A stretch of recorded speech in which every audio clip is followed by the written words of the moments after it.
अस्सलाम वालेकुम। Welcome to my YouTube channel. उम्मीद करती हूँ आप सब ठीक होंगे। प्यारे बच्चों, आज मैं बहुत मज़े की कहानी सुनाने जा रही हूँ। तो वीडियो को शुरू करने से पहले मेरे चैनल को सब्सक्राइब कर लें और बेल आइकॉन के बटन को दबाना मत भूलिएगा। तो चलें वीडियो शुरू करते हैं। वेद नामी के किसी गांव में एक शिकारी रहता था। नाम था डांडरंग। वो अकेला एक छोटी सी झोंपड़ी में रहता था। एक दिन वो शिकार तलाश कर रहा था कि इसे एक शिकार नज़र आया जो सांप पर झपटने ही वाला था। डांडरंग को सांप पर तरस आ गया। इसने तीर मारकर शिकार को मार दिया। सांप भागते भागते रुक गया। फन उठा कर डांडरंग को देखा और फिर बोला, तुम्हारा बहुत बहुत शुक्रिया डांडरंग। तुमने मुझ पर जो एहसान किया है मैं इसका बदला देना चाहता हूँ। ये लो, ये जादू का मोती है। इसे ज़ुबान के नीचे रखोगे तो दुनिया के हर जानवर की बोली का मतलब समझ सकोगे। लेकिन एक बात याद रखना, अपने इस इल्म को नेक कामों में इस्तेमाल करना। फिर अचानक सांप गायब हो गया। इस वक्त डांडरंग को एक पहाड़ी कौवे की काएं काएं सुनाई दी। इसने जादुई मोती ज़ुबान के नीचे रखा और कौवे की काएं काएं की तरफ कान लगा दिए। कौवा कह रहा था, यहाँ करीब ही एक झाड़ी में एक मोटा ताज़ा हिरन बैठा है। अगर तुम वादा करो कि इसकी कलेजी मुझे दोगे तो मैं तुम्हें वहाँ ले चलता हूँ। ठीक है, डांडरंग बोला, मैं वादा करता हूँ कि हिरन की कलेजी तुम्हें ही दूंगा। कौवा डांडरंग को इस झाड़ी के पास ले गया। डांडरंग ने तीर से हिरन को शिकार किया, इसकी कलेजी कौवे को दी और गोश्त घर ले गया। फिर वो कौवे के साथ मिलकर शिकार करने लगा। दोनों खुश थे। डांडरंग को शिकार के लिए ज़्यादा दूर धूप करनी पड़ती और पहाड़ी कौवे की मुफ्त में कलेजी मिल जाती। एक दिन कौवे को आने में देर हो गई तो डांडरंग अकेला ही शिकार की तलाश में निकल पड़ा। कुछ देर बाद इसने एक शिकार मारा और इसकी कलेजी दरख्त की शाख पर रख दी कि कौवा आकर खा लेगा। लेकिन वो कलेजी कोई दूसरा परिंदा खा गया। इतने में कौवा काएं काएं करता हुआ वहां आ गया। इसे कलेजी नहीं मिली तो इसने डांडरंग को खूब बुरा भला कहा। डांडरंग को गुस्सा आ गया। इसने कमान में तीर लगाया और कौवे पर निशाना लगाया। कौवा उछलकर एक तरफ हो गया और तीर कुछ दूर जाकर ज़मीन पर गिर पड़ा। कौवा चीख कर बोला, पहले तुमने वादा खिलाफी की और अब मेरे जान लेने की कोशिश की तुमने, इसकी सज़ा तुम्हें मिलेगी। ये कहकर इसने तीर को चोंच में दबाया और गांव की तरफ उड़ गया। गांव के पास एक नहर थी। इस नहर में किसी आदमी की लाश पड़ी थी, शायद डूबकर मर गया था। कौवे ने डांडरंग का तीर मुर्दे के जिस्म में खोप दिया और जंगल की तरफ उड़ गया। कुछ देर बाद चंद लोग नहर के पास से गुजरे। इन्होंने नहर में लाश देखी तो रुक गए। लाश में तीर लगा हुआ था। ये तीर डांडरंग का था। इन्होंने पुलिस को खबर कर दी और पुलिस ने डांडरंग को कत्ल के इल्ज़ाम में गिरफ्तार कर लिया।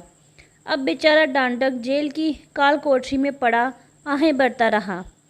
इस कोठरी में बस मक्खी मच्छर थे या पिस्सू और चूहे इधर उधर दौड़ते फिरते थे। डांडरंग ने सोचा, चलो इन्हीं की बातें सुनकर वक़्त गुजारूं।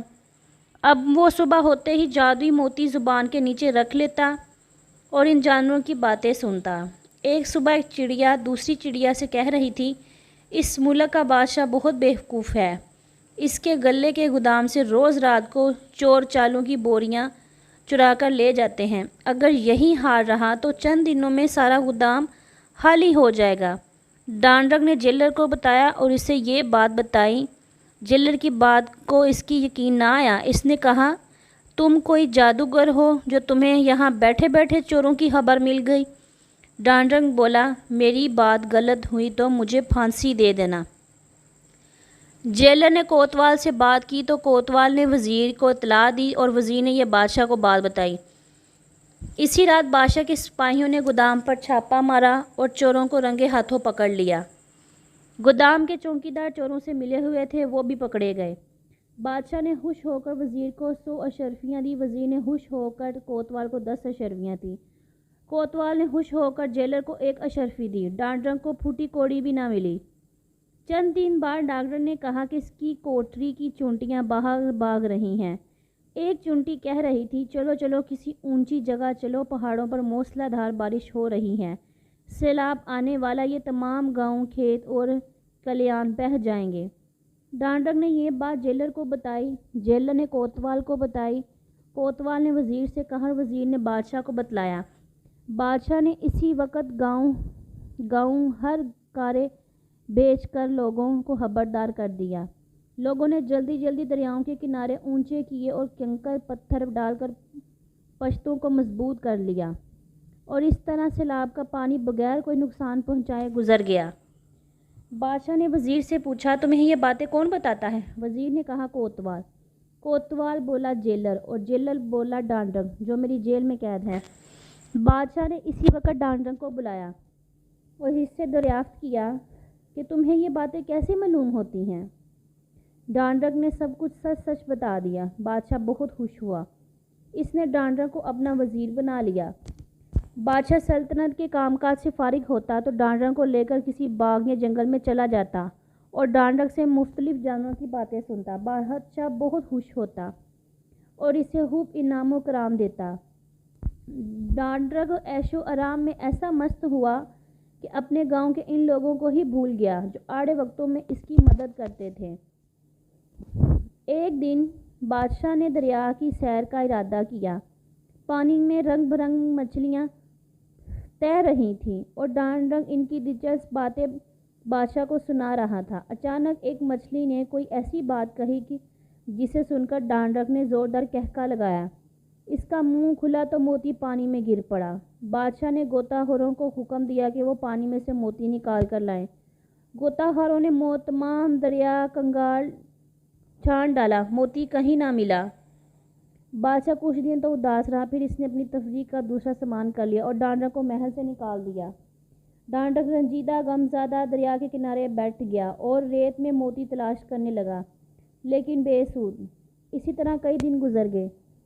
اس کی کمر جھکی جھکی اکڑ گئی، ہاتھ پاؤں اکڑ گئے، اب اس میں کھڑا نہ ہوا جاتا تھا اور کینکڑا بن گیا تھا۔ آپ کو بھی جنوبی چین کے ساحلوں پر جانے کا اتفاق ہو تو آپ کو وہاں سینکڑوں چھوٹے چھوٹے کینکڑے اپنی پنجوں سے ریت کھودتے اور اس میں کچھ تلاش کرتے نظر آئیں گے۔ لوگ کہتے ہیں کہ ڈانڈرنگ کی اولاد ہیں اور اس موتی کو تلاش کر رہے ہیں جو سینکڑوں سال پہلے دریا میں گر گیا تھا، جو اس کو بعد میں کبھی نہ حاصل ہو سکا، اور اس کی اولاد کو کیسے حاصل ہوتا۔ امید کرتی ہوں آپ کو میری آج کی ویڈیو ضرور پسند آئی ہوگی۔ میرے چینل کو سبسکرائب کریں، لائک کریں اور بیل آئیکن کے بٹن کو دبانا مت بھولیے گا۔ تو چلیں ملتے ہیں اب ہم اپنی اگلی ویڈیو میں، تب تک کے لیے آپ اپنا بہت خیال رکھیں۔ اللہ حافظ۔